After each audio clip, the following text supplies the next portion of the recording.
Hey, welcome to R&R Woodworking. I'm Randy. Tonight, I've got a little special video for you. It's going to be real sweet. If you just hang around to the end, you can kind of figure out what it is. But I've always been a sucker for a good Etsy build and a sucker for a little bit of wood to make the product. I'm going to show you how to make something tonight, and it's only going to require about 6.5 foot of a $2.99 one before. Let's get to the build. I promise you, it's going to be sweet. All right, just get out a pencil and paper. Not really.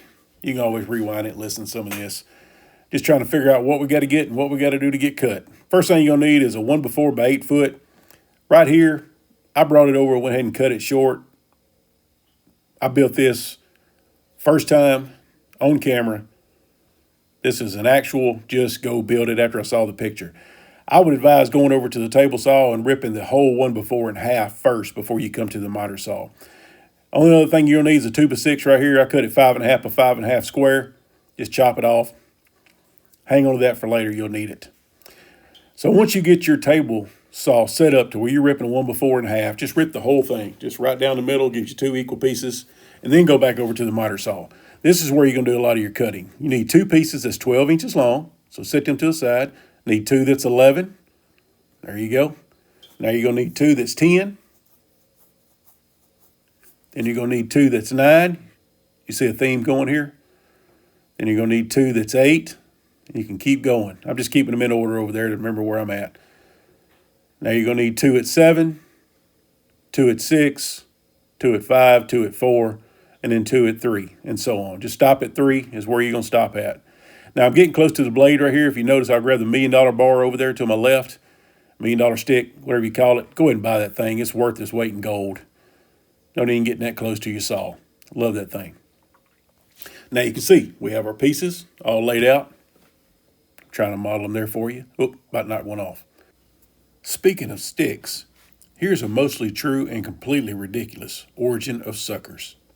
People think suckers were invented in a fancy candy lab or by some genius confection scientist. Well, that's wrong. The real story started because humans are clumsy. Hundreds of years ago, before TV, before phones, before anyone knew what a dentist was, people loved sugar. They would melt sugar in pots, stir it, flavor it, taste it, and most importantly, spill it on absolutely everything. One day in a tiny village, a candy maker named Elias Slopsworth, he's named that because he spilled something about every 6 minutes, made a batch of hardened sugar balls. They tasted amazing, but you had to hold them with your hands. This created problems. People walked around with sugar balls getting stuck to their fingers, hair, shirts, even stuck some to the dog. One kid even dropped his candy ball into the dust and said, well, that's ruined, and then he still ate it. The village wrote a law after that. One hot summer day, Elias was stirring another batch of sugar when he accidentally dropped one of his candy balls onto his broom. And it stuck, right on the broom handle. Elias stared at it. Then he looked at his sticky hands. Then he looked at the stuck candy. Then back at his hands. A slow light bulb moment. He turned to his wife, Mildred. Mildred, come look. I invented a candy you don't have to hold with your hands. Mildred, who'd been picking hardened sugar off the furniture for 12 years straight, nearly fainted with joy. You mean my chairs might stop being sticky? Elias ran around the village showing everybody his invention. It's a candy on a stick, he yelled. People were impressed. Kids were excited. Parents cried tears of relief.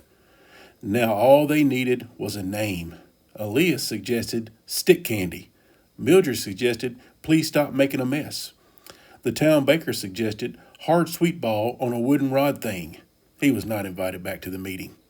Finally, a kid named Thomas said, well, you suck on it, don't you? So let's call it a sucker. The adults gasped. The children cheered. Elias shrugged and said, well, it does make sense.